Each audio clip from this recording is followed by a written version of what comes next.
The Impatient Queen story in English. In a kingdom far away there once lived a kind and just king named Trevor who was deeply loved by his entire kingdom. However, his wife Queen Helia was greatly despised because she was extremely impatient. Her impatience often created turmoil, forcing the poor king to hastily try and recover the situation. For instance, one time she snapped at a hairdresser, declaring, "You're taking too long to braid my hair."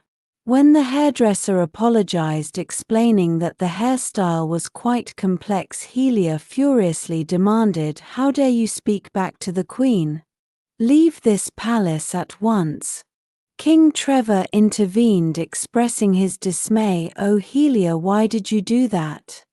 She was trying very hard." Helia, unyielding, simply stated she wasn't quick enough. King Trevor advised her to be patient, but her impatience continued to cause issues. On another occasion, she harshly told ministers that they were too slow with their words, prompting King Trevor to interject that any faster and he wouldn't understand them. He tried to soothe her with things she loved like lilies, her favorite flowers. King Trevor often pondered how to teach his wife patience, reflecting that Helia had been much nicer and kinder before their marriage. Although she had always been impatient, it had worsened significantly after she became queen, and she seemed to be growing meaner one day. As King Trevor roamed about, deeply pondering Helia's changes, he discovered a baby floating in a stream. A note accompanied the child, simply stating, "My baby, take care of her." The royal couple was greatly baffled by this unexpected find, but the king immediately adored the little child and decided to bring her up in the palace, naming her Liane. Liane proved to be a wonderfully warm and loving child. As the years passed, she grew into a lovely young woman, consistently displaying kindness,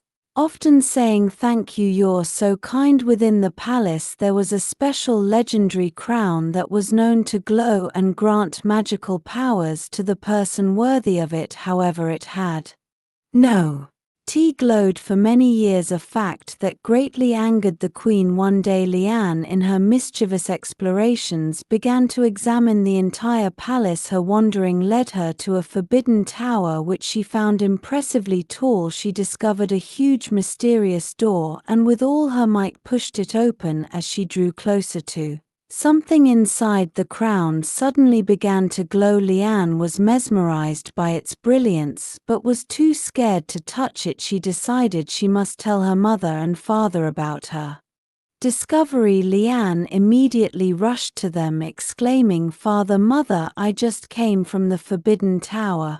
Her father, King Trevor, gently reminded her that he had told her to stay away from there. Liane persisted, revealing, "But there's a crown there and it glows." She recounted everything that had happened. King Trevor was ecstatic, joyfully exclaiming, "It glowed. Oh, I'm so happy for you." He told Liane he would explain its significance when she was a little older, in stark contrast to the king's joy. The queen looked on angrily. That very night, Queen Helia snuck out of the palace to visit a witch she knew named Madden. The witch seemed to anticipate her arrival, stating, "I know why you are here. It's because the crown has glowed, hasn't it?" The witch reassured Helia, saying, "Don't worry, darling, I prepared this ring for you to put on your husband's finger." She explained that the magic inside the ring would make him hate Liane and ruin everything she said or did. Helia nodded in agreement and soon left the palace. The next day, Queen Helia approached her husband and cunningly slipped the ring onto his finger, presenting it as a small gift. King Trevor glanced at Liane and winced. The magic had already begun to work, and Liane's very voice irritated him. When Liane offered him a cake she had baked, asking him to taste it, the king reacted negatively, exclaiming, "Oh, it's so salty. How could you give me something like this?"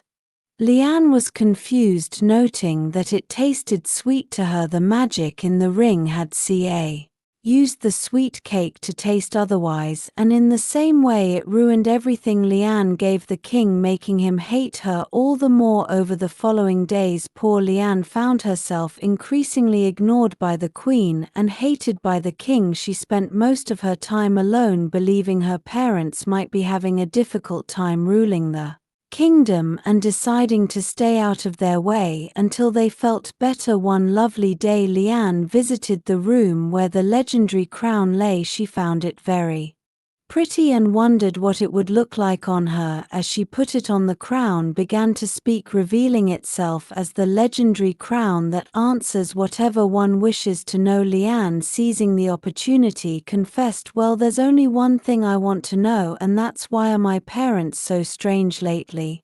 The crown then disclosed everything to Liane about the magic ring and about her mother's situation. Liane initially protested, "No, my father doesn't hate me."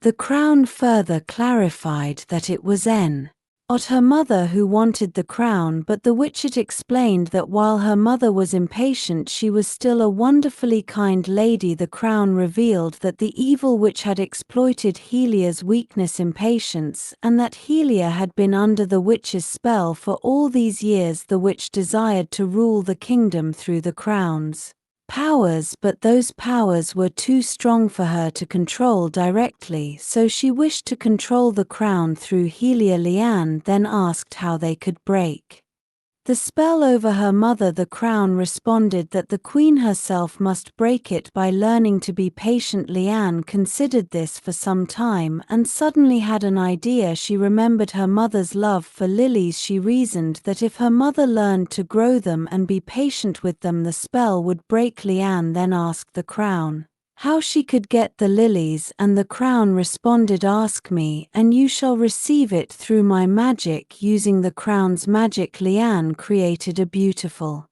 garden filled with pink lilies. Later that day, the queen passed by and saw the magnificent garden. She immediately fell in love with the lilies and quickly ordered her gardeners to take care of them. When Liane came to see, she was unhappy to find helpers working in the garden instead of the queen herself. Fortunately for Liane, the gardeners disliked Helia and did not bother to look after the lilies carefully. Consequently, when Queen Helia next visited the garden, she was enraged to discover some of the flowers withering. She declared, "If you can't look after the lilies, then I'll do it. No one is allowed near them anymore."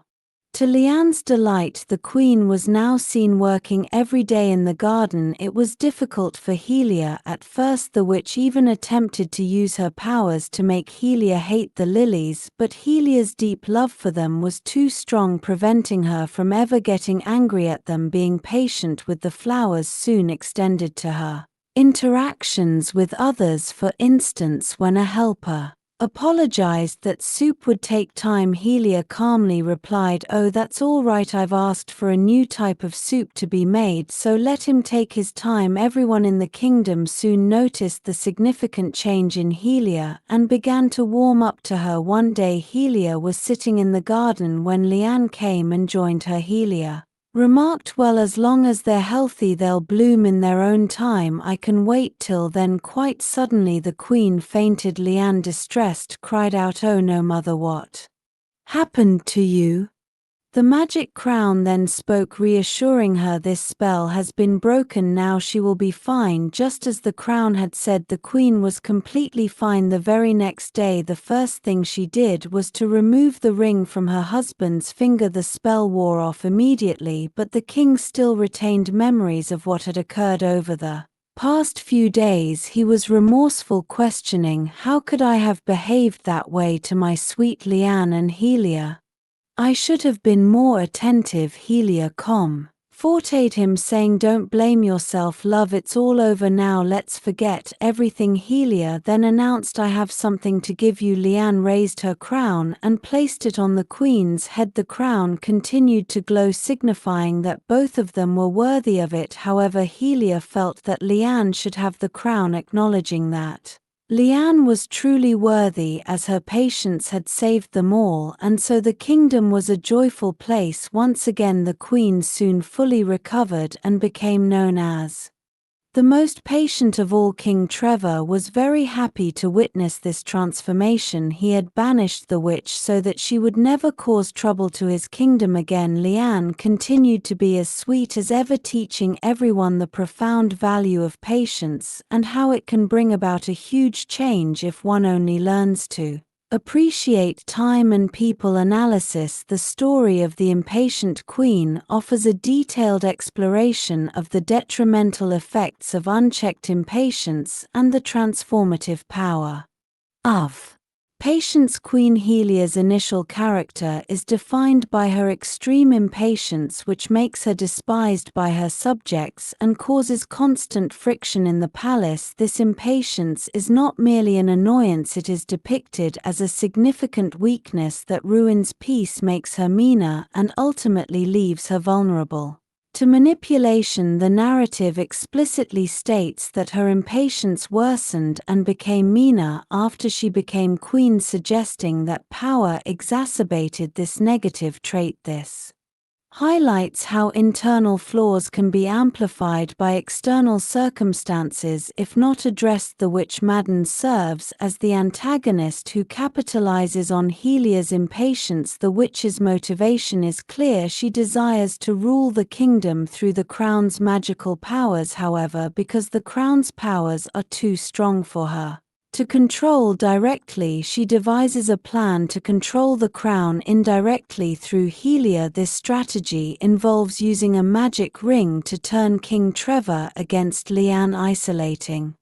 Helia and creating an environment ripe for further manipulation. The witch's plan underscores how those with malevolent intentions often exploit existing weaknesses in others to achieve their goals. Lian emerges as the true hero of the story. Despite being an adopted child, her inherent warmth, kindness, and loving nature stand in stark contrast to Helia's initial disposition. Lian's discovery of the crown and its subsequent glowing signifies her worthiness, which is a pivotal moment. It is Lian's intelligence and proactive thinking, coupled with the crown's wisdom, that devise the solution to break the spell, teaching Helia patience through caring for lilies. This shows that true heroism isn't just about fighting evil, but about understanding the root cause of a problem and finding a constructive, transformative solution. Lian's decision to stay out of her parents' way, believing they were having a difficult time, also showcases her empathetic and understanding nature even when faced with their apparent hatred and neglect. The theme of patience is paramount in the narrative. The crown directly states that the queen must break the spell herself by learning to be patient. Helia's journey to patience is gradual and focused on her love for lilies. Initially, she orders gardeners to care for them, but her possessive love for the flowers, combined with the gardener's neglect, forces her to take direct responsibility. The fact that her love was too strong to let the witch's magic make her hate the lilies is crucial. This emphasizes that genuine affection and dedication can overcome external negative forces, even magic. As Helia diligently cares for the lilies, her patience with the flowers organically extends to her interactions with people. This transformation is noticed and welcomed by everyone, demonstrating the positive ripple effect that personal change can have on an entire community. The king's role, while benevolent, also highlights a vulnerability. He loves Helia and tries to mitigate her impatience with gifts and calming words, but he cannot fundamentally change her. He also falls prey to the witch's magic, becoming irrationally hateful towards Lian, which is a clear indicator of the spell's power. His remorse after the spell is broken shows his fundamental good nature and his awareness of his abnormal behavior. The story concludes with a profound message from Lian: patience is a great value that can bring about huge change if one learns to appreciate time and people. This serves as the Ultimate moral, emphasizing the importance of internal virtues for personal well-being and harmonious relationships within a community.